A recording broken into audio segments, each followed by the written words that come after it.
আমরা এখন শুরু করছি বায়োফ্লকের যেটা একদম প্রথম ধাপ, যা দিয়ে এই ফিশ কালচারটাকে স্টার্ট করতে হয়, সেটা হলো আমি একটা ফন্ড সেট আপ করবো। আর সেই ফন্ডটা যখন আমার কমপ্লিট হবে, আমি ওয়াটার প্রিপারেশনে যাব, মানে পানি তৈরি করব। এখন প্রশ্ন আসতে পারে যে পানি আবার তৈরি করার কি আছে ভাই? বায়োফ্লক যদি করতে হয় তাহলে নির্ধারিত কিছু নিয়মকানুন আছে, সেখান থেকে 5% 10% ব্যতিক্রম হতে পারে আপনার নিজের মতো করে। বাট আপনি যদি টোটালটাই ব্যতিক্রম করেন তাহলে সেটা আর বায়োফ্লক হবে না। যদিও আমরা এখানে বায়োফ্লক নিয়ে ট্রেনিং করতেছি, কিন্তু বায়োফ্লকের পাশাপাশি আমরা পর্যায়ক্রমে আলোচনায় আমরা আরএস পদ্ধতিতেও কিছু কথা বলবো, যেটা হ্রাস পদ্ধতি। আমরা বটন ক্লিন নিয়েও কথা বলবো, আমরা রেইসয়ে নিয়েও কথা বলবো। আসলে সব কিছুর সমন্বয়ে যদি কেউ বায়োফ্লক করে, সব কিছু যদি একটু জোড়াতালি দিয়ে করে, তাহলে সেটা পরিপূর্ণভাবে হবে না। তাহলে কিন্তু একটু হজবরল হয়ে যাবে। কেউ বলবে এটা লাগবে না, কেউ বলবে এটা লাগবে, তাহলে দরকার নেই। আমরা যেহেতু বায়োফ্লকটা বিশ্বের আজকে 30টি দেশে স্টাবলিশড, মিনিমাম 30 কান্ট্রিজ, সো আমরা বায়োফ্লকটা নিয়ে কথা বলি। হ্যাঁ, এটা আপগ্রেড করতে গিয়ে যদি লিটল বিট সুবিধা অনেকেই পাইছে, আমি কিছু অ্যাড করলাম, করতে পারি। কিন্তু তার অর্থ এই নয় যে বায়োফ্লকটাকে কমপ্লিটলি এক পাশে নিয়ে আমরা নতুন কিছু নিয়ে কাজ করব, নতুন কিছু শুরু করব না। আমাদের মূল টার্গেট থাকবে আমরা বায়োফ্লক করব। এখন বায়োফ্লক করতে হলে প্রথমে আমার ট্যাঙ্ক সেট আপ করতে হবে। আমরা সাধারণত 3 ভাবে ট্যাঙ্ক সেট আপ করতে পারি, সাধারণত। এর উপরেও অনেকভাবে করা সম্ভব। তাহলে এই মোর পপুলারিটি এবং ভ্যারি কমন 3টা সেট আপ আছে। একটা হলো সবচেয়ে প্রথম যেটা দিয়ে শুরু হয়েছে, সেটা হলো আমার খাঁচা পদ্ধতি। এটা হলো একটা নির্দিষ্ট জায়গা, আপনি এটাকে গোল বৃত্তর মতো করে শুধু তলাটাকে পাকা করে নেবেন। সেখানে রডের প্রয়োজন নেই, তলাটা আপনি কংক্রিট দিয়ে পাকা করে নেবেন। আর চতুর্পাশে 2 ইঞ্চি 4 ইঞ্চি রড দিবেন খাড়া অবস্থায়, আর এটাকে কাভারিং করবেন 2 ইঞ্চি রড দিয়ে প্রতি 1 ফিট অন্তর অন্তর, যেই কয়টা লাগে। হাইটটা নর্মালি ফ্লোর থেকে আপনি 4 ফিট দিবেন। যেহেতু আমার কালচারটা 3 ফিট থেকে 3.25 ফিট বা ম্যাক্সিমাম 3.5 ফিটে হয়ে যাচ্ছে। আর ভিতরটা, তলাটা একদম সেন্টারে, চতুর্দিক থেকে সেন্টারে পানি ড্রেনেজ করার জন্য আন্ডারগ্রাউন্ডে একটা ব্যবস্থা রেখে দেবেন। কখনও যদি কিঞ্চিত পরিমাণ পানি পরিবর্তন করতে হয়, তাহলে এই ব্যবস্থাটা আগে রাখা ভালো। উপর দিয়েও পানি পরিবর্তন করা সম্ভব, তবে এই জাতীয় ট্যাঙ্কে নিচ দিয়ে পানি পরিবর্তনের ব্যবস্থা রাখাই উত্তম। পরিবর্তন বলতে ড্রেনেজ করব, আবার নতুন পানি দিব, এটাকেই বুঝাইছি আর কি। This is the first system. বায়োফ্লকটা এভাবেই শুরু হয়েছে, কিন্তু পর্যায়ক্রমে মানুষ নিজে থেকে চিন্তা করে করে, কালচার করে করে চিন্তা করছে এর চেয়ে ভালো কিছু, এর থেকে সস্তায় অথবা এর থেকে লার্জ আকারে, বড় আকারে আমরা কিভাবে করতে পারি। তারপরে এখান থেকে বেরিয়ে আমরা চলে আসলাম কিভাবে পাকা চৌবাচ্চা, মানে 5 ইঞ্চি অথবা 10 ইঞ্চি। আমি 10 ইঞ্চিকে রিকগনাইজড করি না। 5 inch is enough, not only enough, more than enough. সেটা হলো 5 ইঞ্চি আমি ওয়াল করব। এই ওয়ালটা আমরা বৃত্ত আকারেও করতে পারবো, আমরা দৈর্ঘ্য প্রস্থ সমান রেখে স্কোয়ারও করতে পারবো। এইটা আমি শুধু লম্বায় বেশি রেখে পাশে কম রেখে এভাবেও করতে পারবো।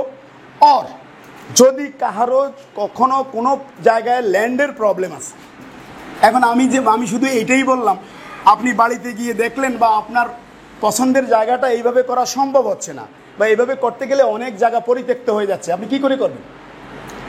নির্ধারিত কোনো ডিজাইন নেই পাকা চৌবাচ্চার, নির্ধারিত কোনো ডিজাইন নেই। এটা আপনি যেভাবে ডিজাইনটা করবেন, আপনি ইচ্ছা করলে একটা ডিম আকারে করতে পারেন, ইচ্ছা করলে এই জায়গায় এই কর্নারটাকে আপনি জাস্ট এটাকে কাজে লাগাবেন।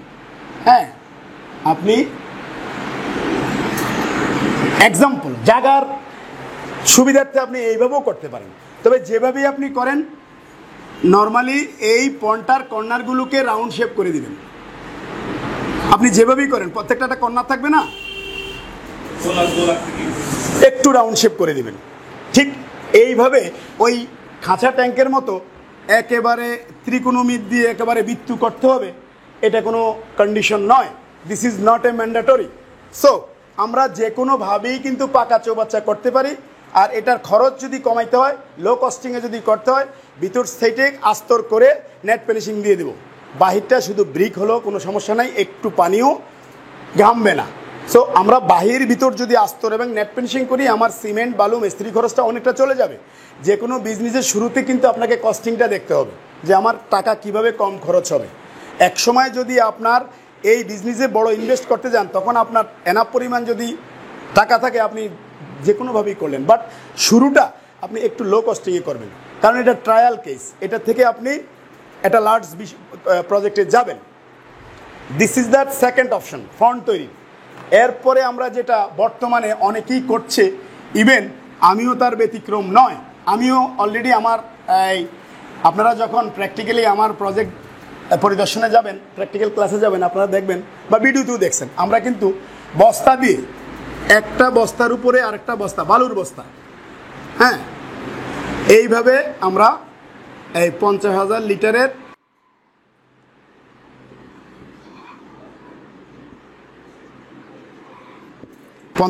দুইটা পন্ড তৈরি করছি। এইটা আমি রিকগনাইজড করি। যদি কেউ 20,000 লিটারের উপরে যান, 30,000, 40,000, 50,000 বা আরও বেশি যদি কেউ যান, ফ্রম দ্য বিগিনিং, শুরু থেকে যদি কেউ যেতে চান, তাহলে অবশ্যই বস্তাতে যাবেন। এটাতে সবচেয়ে কম খরচ। এবং আরেকটা সুবিধা আছে, যদি কখনো আমার এই জায়গাটা যদি নিজের হোক বা ভাড়া করা হোক বা কারো কাছ থেকে ধার করা হোক, আমি যদি শিফট করি, এই জায়গাটার থেকে আরও সুন্দর আরেকটা জায়গা পাইছি, আরও বড় আকারে করব, এই বস্তাগুলি মুখটা খুলে কেটে চাকু দিয়ে বা ছেনি দিয়ে কোবায় একেবারে ছেড়ে দিলেই কিন্তু ওই বালুগুলি বেরিয়ে ওই জায়গাটা কী হয়ে যাবে, লেভেল হয়ে যাবে। একদিন মাত্র সময়, একদিনে করা সম্ভব। তৈরি করতে হয়তো 15 দিন 20 দিন লেগে যেতে পারে, বাট এটাকে রিমুভ করতে, তার আগের রূপে নিয়ে আসতে, মানে খেলার মাঠ উপযোগী করতে মাত্র একদিনই এনাফ। তাহলে কম খরচে আমরা কিন্তু এই বস্তা দিয়ে ট্যাঙ্ক করতে পারবো। How to make like this পন্ড, কীভাবে আমরা এই পন্ডটা তৈরি করব, এটা খুবই সহজ এবং কম পয়সায় করা যায়, কম সময়ে করা যায়, একেবারেই সম্ভব, ভেরি ইজি। এবং আপনারা একবার যদি সবাই চোখে দেখেন, আপনারা বাড়িতে গিয়ে আপনারা নিজ দায়িত্বে করতে পারবেন। আমি 50,000 লিটারের একটা পন্ড করব। This is example. এই 50,000 লিটারের পন্ডের জন্য আনুমানিক অথবা পন্ড আমি আমার মতো করে জায়গা যেটুকু আছে এইটুকুই করে ফেলব। পরে আমি পরিমাপ করব যে এটার ভিতরে কত হাজার লিটার পানি ধরে এবং এত হাজার লিটারে কোন মাছ কত হাজার ছাড়তে পারবো। সবচেয়ে উত্তম হলো এটা। আগেই যদি পানি নিয়ে দৌড়াদৌড়ি করি তাহলে কিন্তু প্রজেক্ট সুন্দর হবে না। আমার কি জায়গা আছে, কতটুকু জায়গার উপরে আমি করব, সেইটা করে তারপরে বুঝবো যে এটার ভিতরে কত হাজার লিটার পানি ধরবে। আমি পানি কম বেশি করতে পারবো ভাই। কিভাবে?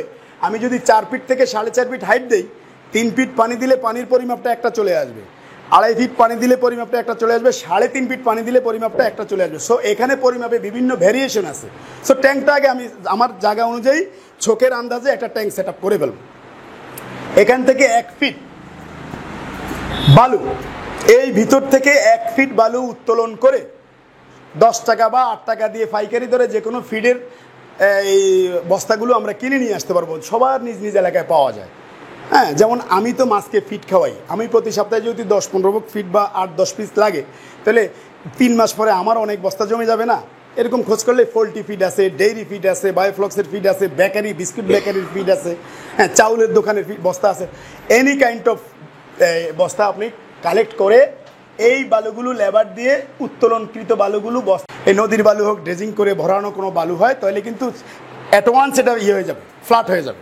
এটার জন্য এক্সট্রা কোনো সময় আপনাকে দিতে হবে না। এখন আমি 1 ফিট নিচে যাব, ওই বালু দিয়ে 3 ফিট উপরে আসবো ওই বস্তায়, তাহলে টোটাল কত হলো? 4 ফিট নিচে। এটা গেলে এটা হলো গভীর, হ্যাঁ। আর আমার উচ্চতা আসবে জমিন থেকে, this is the level, flat level, আমার মাঠ। এখান থেকে আমি উচ্চতা আসবো কত? 3 ফিট। তাহলে সমান সমান কত আসলো? 4 ফিট। এটা হলো স্ট্যান্ডার্ড, রিকগনাইজড। আপনি চাইলে আরেকটু 1 বস্তা 2 বস্তা বাড়াইতেও পারেন, চাইলে 1 বস্তা 2 বস্তা কমও দিতে পারেন। যদি অতিরিক্ত সয়েল এখানে জমা থেকে যায় আপনার এই ফন্ড করার পরে, তাহলে বাড়তি বালুগুলো, বাড়তি মাটিগুলো আপনি অন্য জায়গায়, যে কোনো এক জায়গায় থুপ দিয়ে রাখবেন, স্থানান্তর করবেন। এখানে যতটুকু লাগে আপনি অতটুকুই দিবেন। তবে রিকগনাইজড হলো 4 ফিট, নিচে যাবেন 1 ফিট, উপরে যাবেন 3 ফিট। আপনি ইচ্ছে করলে যদি বালুর মাটির ক্রাইসিস থাকে, তাহলে নিচে না গিয়ে সরাসরি জমিন থেকেই পুরোপুরি উপরে আসতে পারেন। যে আমার মাটি লাগলে আমি অন্য জায়গা থেকে মাটি আনতে পারবো, ডিরেক্ট উপরে আসতে পারেন। সেটা আরও বেটার। হ্যাঁ, সরাসরি উপরে যাবেন, মাটি একটু উঠাবেন না, মাটিটা আপনি অন্য জায়গা থেকে সাপোর্ট দিবেন। আর যদি মনে করেন যে না আমি 3 ফিট নিচে যাব, আমি নিচে কয় ফিট যাব? 3 ফিট, আর উপরে শুধুমাত্র 3টা বস্তা দেবো, 2টা বস্তা দেবো, জাস্ট 2টা বস্তা দেবো, সেটাও করতে পারেন। বাট সেটাতে একটু সমস্যা আছে, ব্যাং লাভ দিয়ে আসবে, পোকামাকড় আসবে। একটু নাভি পর্যন্ত যদি একটু হাইট থাকে তাহলে এটা কিন্তু একটা সুন্দর পরিবেশ তৈরি হয়। পাটটা ট্যারপলিনটা কাভারিং করে সুন্দর করে রাখলাম, পানির একটা প্রেশার থাকলো, একটু সুন্দর। বাট আমি যদি পুরোটাই মাটির নিচে গভীর করে দেই সেটাও সম্ভব, তবে সেখানে একটু আলগা জটিলতাটা বেশি। ছোট সাপ আসবে মাছ খেতে, ব্যাং আসবে, জীবাণু টিবাণু আসতে পারে, হাইজিনিকটা একটু কম থাকতে পারে। হ্যাঁ, বিভিন্নভাবে। আর ওই জায়গাটা অনেক উঁচা থাকতে হবে, কারণ বর্ষাকাল এই বছর তো বাংলাদেশের প্রায় অঞ্চলে বন্যা হয়েছে, তাই না? এখন আমি যদি পুরো জায়গাটা আমি 4 ফিট বা 3 ফিট যদি মাটির নিচে যাই তাহলে আমার ওই ল্যান্ডটা কী লাগবে? অনেক উঁচা লাগবে না? সো আমাদের অ্যাভেলেবেল এরকম ল্যান্ড নাই বাংলাদেশে, খুব কম। পাহাড়ি অঞ্চলে হয়তো হিল এরিয়ায় থাকতে পারে। সো আমরা কি করব, নিচে 1 ফিট যাব, উপরে 3 ফিট দিব, টোটাল হাইটটা 4 ফিট রাখবো। 1 বস্তা কম অথবা বেশি, not a matter, this is the standard. এটা অপটিমাম লেভেল, যেটাকে আমরা স্ট্যান্ডার্ড বলি। আপনি আপনার মতো করে সাজিয়ে নিতে পারবেন। তাহলে এটা আমার ফ্রন্ট সেট আপ। আগের 2টার পাশাপাশি এটাও একটা, 3টা আপনি যেভাবেই করেন সবগুলিই পারফেক্ট, সবগুলিই ওকে, কোনোটার চেয়ে কোনোটার অবস্থা খারাপ নয়। বিকজ এই ট্যাঙ্কগুলি 10,000 থেকে 20,000-এর উপরে করা যায় না নর্মালি। হ্যাঁ, নর্মালি 10,000 থেকে 20,000-এর উপরে করা যায় না। এবং এই ট্যাঙ্কে যদি ইঁদুর যদি আপনার টার্পুলিনটাকে হোল করে দেয়, শেষ। আর আমি এখন সর্বশেষ যেটার কথা বললাম, এটাতে যদি ইঁদুর হোল করে দেয় তাহলে পানি কোথায় যাবে? পানি কিন্তু ওই গর্তের ভিতরেই থাকতে হবে, সে যাওয়ার রাস্তা নাই। ঠিক আছে কিনা? সে পানিটা হয়তো আমার লিটল বিট কিছু প্রবলেম হতে পারে, হ্যাঁ, কিন্তু পানিটা অন্যদিকে যেতে পারবে না। আর কীভাবে ইঁদুর আসবে না সেটা আমরা বলে দেব। আর পাকা চৌবাচ্চা যেটা 5 ইঞ্চি ওয়াল উঠে কর্নারগুলোকে একটু রাউন্ড শেপ করে দিয়ে যদি আমরা করি, সবচেয়ে বেটার হলো ওটা।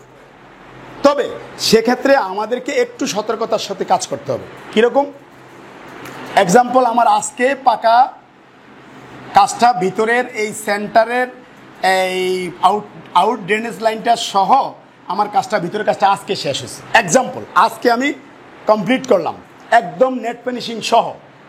আর আরেকটা জিনিস মনে রাখবেন, ট্যাঙ্কটা যেভাবেই করেন আপনি, 3টা ওয়ে বললাম আমি, কমন, এর বাহিরেও অনেক ওয়ে আছে। অবশ্যই পাট থেকে পর্যায়ক্রমে 6 ইঞ্চি থেকে 12 ইঞ্চি স্লোপিং দিবেন পর্যায়ক্রমে, মানে সর্বশেষ পানিটুকু যেন এখান দিয়ে বেরিয়ে যেতে পারে। হ্যাঁ হ্যাঁ হ্যাঁ।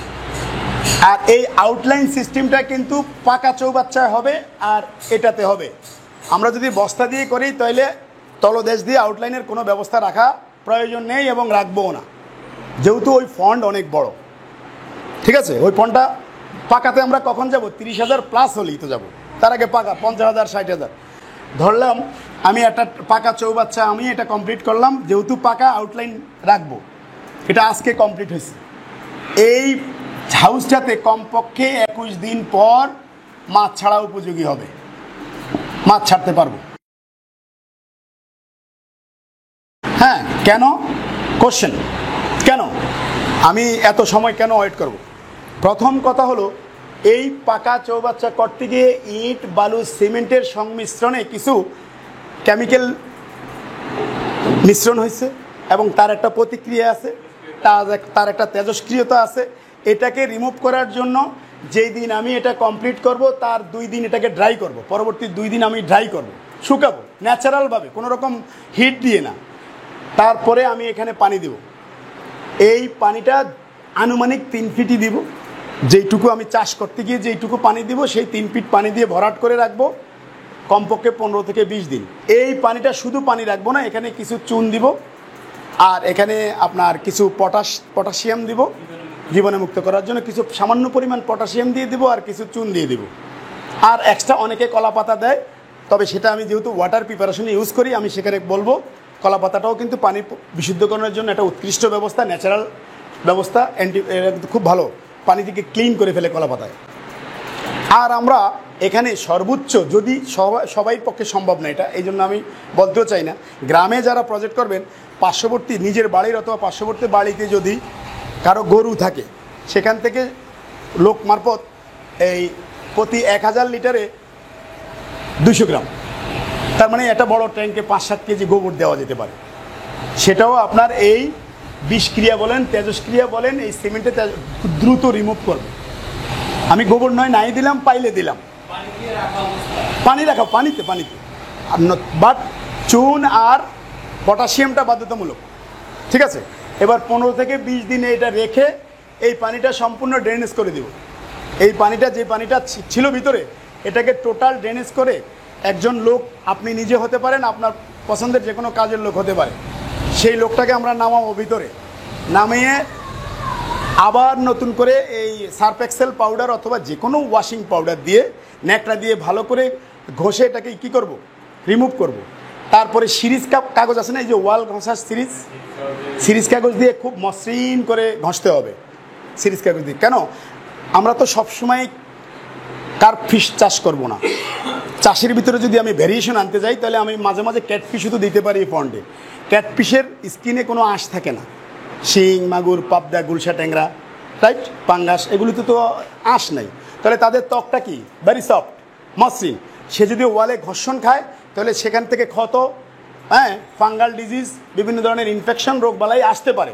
সো আমার এই ফন্ডের ওয়ালটা খুবই মসৃণ থাকতে হবে। সেজন্য আমি সিরিজ কাপড় দিয়ে খুব ভালো করে ঘষে আবার টিমসন জাতীয় জীবাণুনাশক, অথবা অ্যাভেলেবেল যদি টিমসন না পান, তাহলে আমরা পটাশটাই ইউজ করব। একটু 5 গ্রাম, 1 বালতি পানিতে 5 গ্রাম, 1 চামচ আর কি, 1 চামচ দিয়ে ন্যাকড়া দিয়ে ওই যে আমি সিরিজ দিয়ে ঘষলাম, ওই ধুলাবালুগুলো সহ টোটালটাকে আমি ক্লিন করলাম। ক্লিন করে তারপরে আবার একদিন শুকাবো, একদিন ড্রাই করব। তারপরে আমি নতুন করে এখানে পানি দিতে পারবো। এটা চাষের উপযোগী হয়েছে। তাহলে এই ট্যাঙ্কটা যেহেতু আমি 20 থেকে 30 বছর আরামসে ব্যবহার করব, 20 থেকে 30 বছর আমি এই ট্যাঙ্কটা কিন্তু খুব নিরাপদভাবে মাছ কালচার করতে পারবো যদি আমি করি। আমি যদি 5 বছর পরে বন্ধ করে দিই, সেটা তো আমার ব্যাপার, বাট এই ট্যাঙ্ক তো ভাঙবে না। এটা যতক্ষণ পর্যন্ত আমি নষ্ট না করব, 20-30 বছর তার টেম্পারটা থাকবে। এই টেম্পারে যেহেতু লং টাইম এটাতে কালচার করা যাবে, তাহলে 21 দিন আমি মনে করি খুব এটা বড় কিছু নয়। এটা এই কষ্টটা আপনার করে নিতে পারো যদি আমরা এভাবে ট্যাঙ্ক করি। আর আমরা যদি বস্তায় ট্যাঙ্ক করি অথবা খাঁচায় ট্যাঙ্ক করি রড দিয়ে, তাহলে ট্যারপলটা বিছানের পরপরই শুধুমাত্র ওই জীবাণুমুক্ত করার জন্য একটু জীবাণুনাশক দিয়ে মুছে টুছে আমরা পানি দিয়ে দিতে পারবো। সেখানে আমার কোনো ওয়েট করবো না। এখন ট্যারফলিনেও কিন্তু জীবাণু থাকে, কেমিক্যাল থাকে, কারণ এটা যেই প্রোডাকশন হয়, যে ইন্ডাস্ট্রি থেকে এটা উৎপাদন হয়েছে, সেখানে অনেক ধরনের কেমিক্যাল ইউজ হয়েছে। এই কারণে ওটাও আমরা কি করব, জীবাণুমুক্ত করে নেব। তবে সেটা কোনো ওয়েট করা লাগবে না বা কোনো রকম পানি দিয়ে রাখতে হবে না, মুছে সাথে সাথেই আমরা পানি প্রিপারেশন করতে পারবো। সো আমার ট্যাঙ্ক তৈরি মোটামুটি শেষ। আমরা এখন এই ট্যাঙ্কটা যেটাই করি না কেন, 3টে যেটাই করি না কেন, ওয়াটার প্রিপারেশন, পানি তৈরিটা কিন্তু পদ্ধতিটা কি